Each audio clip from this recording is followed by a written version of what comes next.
प्रकार से adverse situation को फेवरेबल कंडीशन में बदला जा सकता है, जानेंगे इस वीडियो में। काम करने के दौरान कई बार हमारे पास ऐसे ऑप्शन आते हैं जिनमें हमें ऐसा महसूस होता है कि अगर हम कोई भी ऑप्शन चूज करेंगे तो शायद हम अपने आप को परेशानी या मुश्किल में ही डाल लेंगे। तो इस कहानी के माध्यम से एक ऐसे कंक्लूजन पर हम पहुंचेंगे जहां पर हम कई सारे ऑप्शंस खत्म हो जाने के बावजूद भी एक ऐसा नया ऑप्शन हम तलाश कर सकते हैं जिससे हम सारी एडवर्स सिचुएशन को मींस प्रतिकूल परिस्थितियों को फेवरेबल अनुकूल परिस्थितियों में बदल सकते हैं। तो कहानी एक किसान के बारे में जो एक कर्जे में डूबा हुआ है। He has taken a lot of loan from a landlord. Landlord means हम हिंदी में कह सकते हैं जमींदार, और किसान मीन्स फार्मर। तो वो डेट में है, हिंदी में उसको बोलते हैं कर्जा, और उस कर्जे को वो चुका नहीं पा रहा है। And because of that the landlord is pressurising him. Now जब किसान कर्जा नहीं चुका पा रहा है, लोन नहीं चुका पा रहा है, तो लैंडलॉर्ड उसे एक प्रपोजल देता है, एक प्रस्ताव देता है कि because this farmer had a one beautiful girl means beautiful daughter, and जो जमींदार है, जो लैंडलॉर्ड है, वो उसके मीन्स किसान को इस प्रकार से प्रपोजल देता है कि दैट इफ यू वांट, अगर तुम चाहते हो कि मैं तुम्हारा कर्जा माफ कर दूं तो तुम अपनी बेटी की शादी मुझसे कर दो। अब जैसे ये प्रस्ताव जो है वो जमींदार किसान को देता है तो किसान और उसकी बेटी दोनों बहुत शॉक्ड हो जाते हैं, क्योंकि परिस्थिति ऐसी है कि लैंडलॉर्ड जो है बहुत बूढ़ा और कुरूप है। He is old and somewhere अगली। और जो किसान है और उसकी बेटी है वो इस प्रपोजल को बिल्कुल भी एक्सेप्ट नहीं करते हैं, और वो ये शिकायत लेकर जो है पंचायत के पास, गांव के सरपंच के पास चले जाते हैं। तो जैसे ही सरपंच और पंचायत इस पूरी बात को सुनती है तो वो कहती है ये सिचुएशन ऐसी है जहां हम कोई भी निर्णय खुद से लेने में असमर्थ हैं, और ये निर्णय जो है हम किस्मत पर छोड़ देते हैं। तो सरपंच और पंचायत ये निर्णय करते हैं कि हम 3 परिस्थितियां यहां पर रखते हैं और ये सारा जो खेल है हम किस्मत पर छोड़ देते हैं। तो कहते हैं कि जमींदार को अगर ये चाहिए कि वो अगर तुम्हारी बेटी से शादी करना चाहता है तो किस्मत पर छोड़ते हुए इस खेल को हम इस प्रकार से खेलेंगे कि आप को खुद ही यह निर्णय लेना पड़ेगा कि कौन सा जो ऑप्शन है तीनों में से आपके लिए बेस्ट साबित होगा।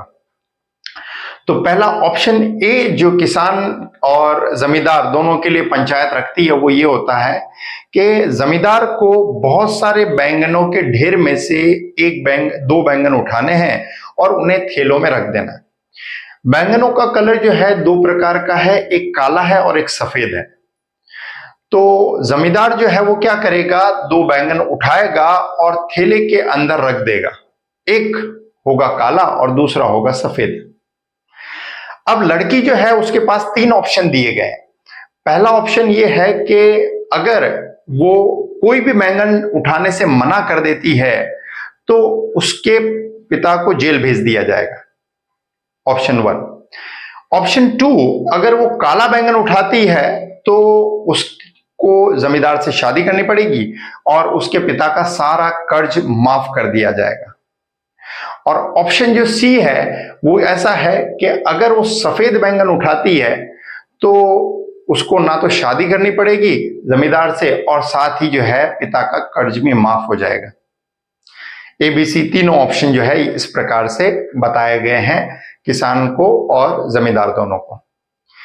अब चूंकि ये सारे ऑप्शंस एक्सप्लेन कर दिए गए थे तो उसके बाद जो जमींदार जो है 2 बैंगन उठाता है और थैले के अंदर रख देता है, और वो थोड़ा सा चाल चलते हुए क्या करता है कि दोनों ही बैंगन जो है वो काले उठाता है। और यहां पर किसान की जो बेटी होती है वो बहुत तेज नजर वाली होती है, इसलिए वो फटाफट से वहां देख लेती है कि जमींदार ने जो दोनों काले बैंगन उठा के थैले में डाले हैं, लेकिन वो पंचायत को और सरपंच को ये चीज नहीं बताती है।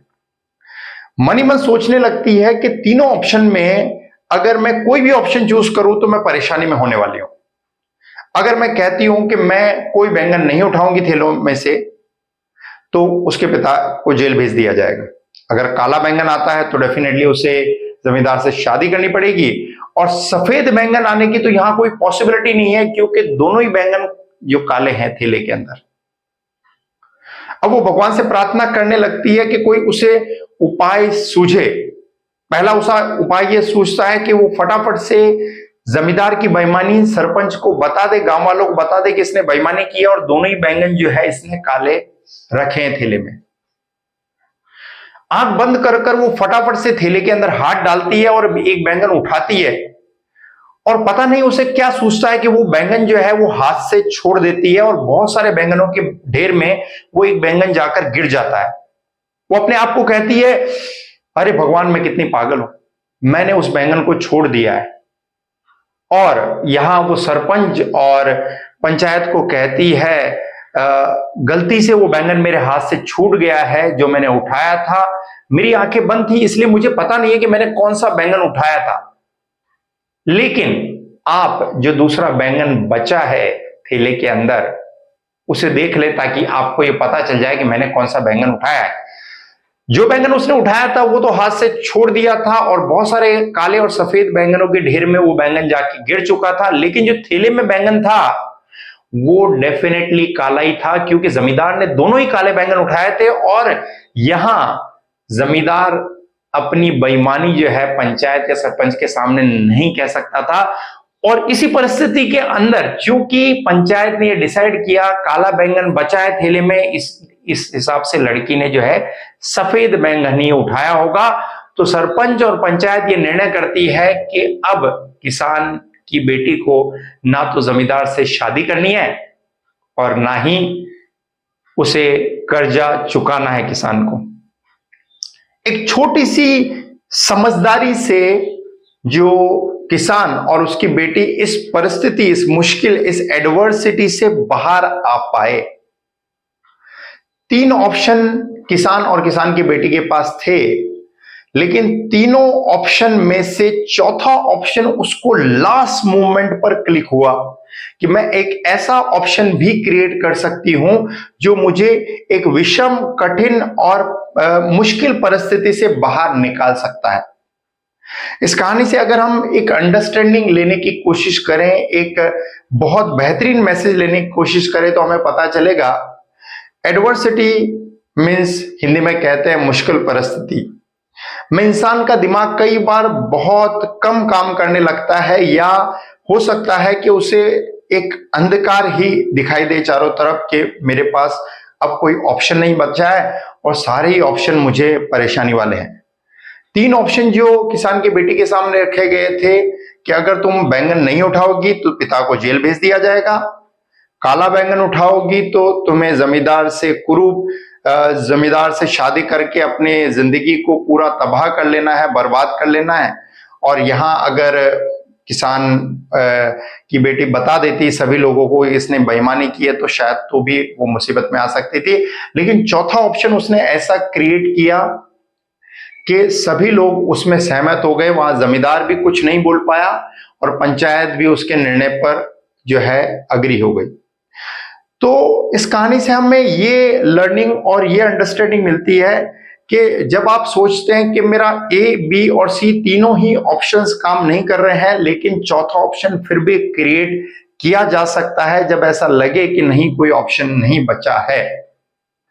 तो मुश्किल परिस्थितियों में जब हम ऐसा सोचते हैं लाइफ में कि कोई ऑप्शन काम नहीं कर रहा है, लेकिन थोड़ा सा एक हिंदी में कहते हैं सब्र और इंग्लिश में कहते हैं पेशेंस अपने आप को दें, और आंखें बंद कर कर अपने आप ही थोड़ा सा डीपर इनसाइड जाकर सोचने की कोशिश करें, तो हो सकता है वो पल, वो मोमेंट, वो क्षण हमें वो ऑप्शन, वो आइडिया, वो ब्रेन वेव क्रिएट करने में मदद करे जो सारी उस मुश्किल परिस्थिति को फेवरेबल करने में हमें सपोर्ट करेगी। और ये आशा, ये उम्मीद, ये होप रखना हर एक इंसान के लिए लाइफ में बहुत ज्यादा जरूरी है, क्योंकि हिंदी में एक कहावत है कि इंग्लिश में मैं पहले बताऊंगा, every cloud has a silver lining. अगर इस कहावत को आपने सुना है, समझा है, तो इसको हिंदी में ऐसे कहते हैं, हर जगह उम्मीद या आशा की एक किरण है। ये सेम प्रोवर्ब आप कमेंट बॉक्स में भी लिखकर बताएं ताकि प्रोवर्ब भी आपको याद हो जाए। प्रोवर्ब है every crowd has a silver lining, means हर जगह उम्मीद या आशा की एक किरण है और उस किरण को हमें हमेशा जागृत रखना है, क्योंकि ऐसी सिचुएशन जहां कुछ भी नहीं दिखाई देता है या एक अंधकार दिखाई दे रहा है, वहां पर भी हल्की सी अगर उस आशा की किरण पर हम ट्रस्ट करें, विश्वास करें, बिलीव करें, तो शायद उस एडवर्सिटी को हम बहुत ही फेवरेबल कंडीशन में बदल सकते हैं। आई बिलीव इस कहानी से एक बहुत बेहतरीन अंडरस्टैंडिंग आप अपनी लाइफ में डेवलप कर पाएंगे। कहानी अच्छी लगी है तो फैमिली मेंबर्स और फ्रेंड्स को जरूर शेयर करें। थोड़ी सी कहानी लंबी और हो सकता है कॉम्प्लेक्स है समझने के लिए, लेकिन कॉम्प्लेक्सिटी मीन्स जटिलता से ही बाहर आकर हमें लाइफ में वो ऑप्शंस क्रिएट करने की तरफ ध्यान देना चाहिए जो सभी स्थितियों को फेवरेबल कर सके। Ultimately thanks for watching.